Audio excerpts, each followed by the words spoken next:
Well, these beautiful blooms that you're seeing are at the home of Dr. Warren Filley. And Dr. Filley, in addition to being an allergy doctor, is also an avid gardener. And today, he's been gracious enough to give us a tour of his grounds and tell us some things about how allergies and gardening can coexist. And Warren, thank you so much for letting us come and look around. Well, thank you for coming, Brenda. It's a pleasure. Well, first off, these lovely azaleas that are blooming are absolutely gorgeous, and a lot of people blame all the bloom they see this time of year on what's bothering their nose. And is that really what's happening? No, it's not at all. We tend to blame what we can see, and the flower gets the blame, but actually they are insect pollinated, and as a general rule, insect pollinated plants don't give us allergy problems. It's the plants that are wind pollinated. Certain trees, most of the weeds, grasses, those are the ones that really bother the allergy patient. Okay, well, what are some of the trees that actually give people the most problems? Okay, in Oklahoma, probably elm and pecan are the two worst offenders. But any of the trees that are wind pollinated, so the oaks that we have here can give people problems, so can birches, certainly the cedar tree over here can give people a lot of problems as well. And it varies from the time of the year, starting with maples in the very early spring till we finally get done with the pecans. There'll be a succession of bloom, if you will, of the trees with their pollen. And many people are allergic to a few trees, but not to all the trees. Okay. Well, what can a person do? Because we should not quit planting trees just because people are allergic to them, right? Right, I agree with that wholeheartedly. In Oklahoma, if you cut down the trees, you really don't have anything. So you can't form a structure of a garden without a backbone, and the backbone are going to be your trees, followed by shrubs. And so to have the flowers that we want to enjoy that don't bother us for allergies, you want the backbone, so you want some trees. If you have a small yard, you can go with flowering trees. The redbuds were beautiful this year, dogwoods, crab apples, some of the fruited trees are absolutely gorgeous. A few of them will get to be 30, 40 feet tall, and that may be all you need, but if you want taller trees, you'll have to go with other trees, even if they cause you some allergy. You just remember, stay inside during those few weeks that that tree's pollinating, wear a mask, just avoid it during that brief period of time, because the rest of the year, the other 11 months or 11 and a half months out of the year, you can enjoy your garden without worrying about the tree. We'd instead like to worry about some of the other things, getting rid of the weeds in the landscape. And in fact, in Oklahoma, the worst offender is ragweed. So we want to get weeds out of the yard, and I don't think there's any gardener that wants a weed in their yard anyway. And then the grass. We need grass for high maintenance areas where there's children playing. You have to have walkways. But the more flower beds you can have, the more tightly you can pack them with flowers and shrubs and hostas and other plants, the less weeding you have to do, the more pretty things you have, and the less allergy is around. Okay. Well, Warren, you also have kind of designed your yard with allergies in mind, and maybe you could show us some of the things that people can do in their yards to help reduce allergies. Most certainly. Okay, let's go take a look at that. Okay.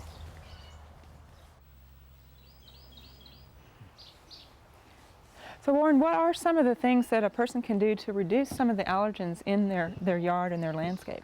Well, if you can, putting in a deck or maybe using some paving, stones, that type of thing, such as we've done here with the decking, allows you to have a living area outside that doesn't have to be mowed, that doesn't have anything in it that would cause them to have an allergic reaction.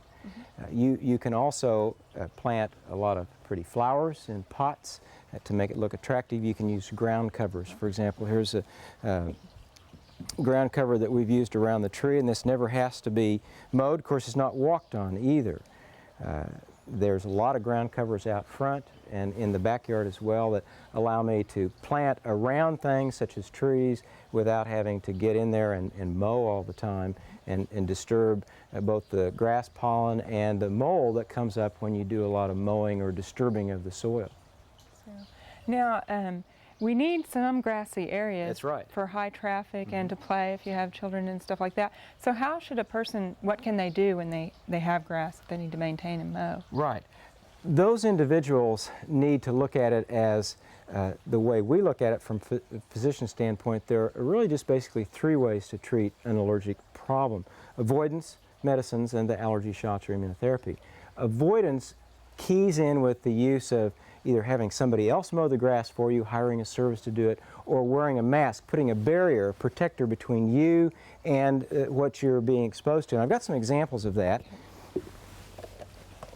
The most common kind and the least expensive mask are these that are made by 3M and some other companies, and basically they just fit right over the face like this, and you can wear them, and when they're dirty you throw them out. They're very inexpensive, maybe 20-30 cents a piece.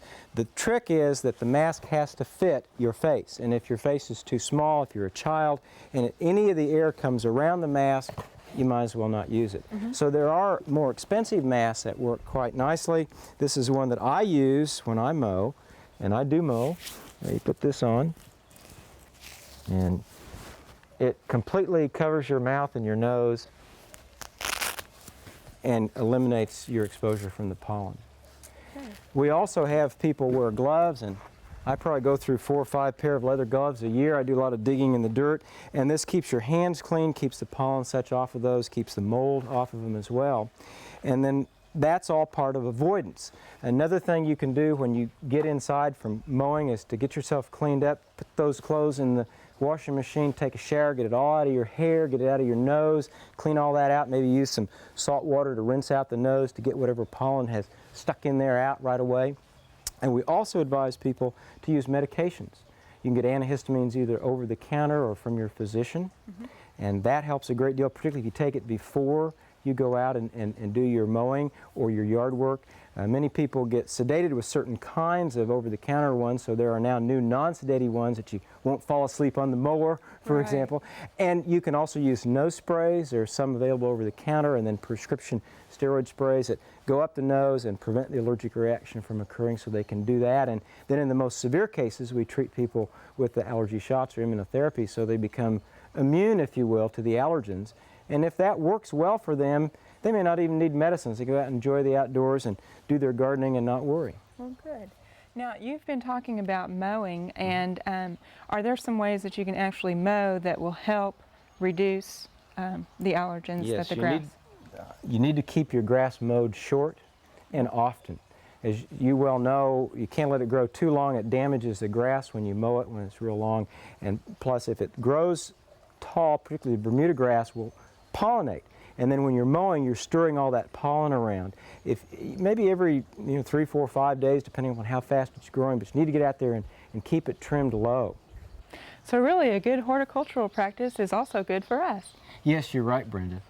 Well, Warren, thank you so much for the tips. I'm sure a lot of our viewers are thankful for the tips that you've given us today, and also the tour of your yard. Thank you for coming. We hope you've enjoyed this classic from the Oklahoma Gardening Vault.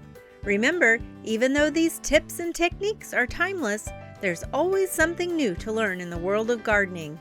By subscribing to both Oklahoma Gardening and OK Gardening Classics, you'll have access to a wealth of gardening knowledge, both classic and contemporary.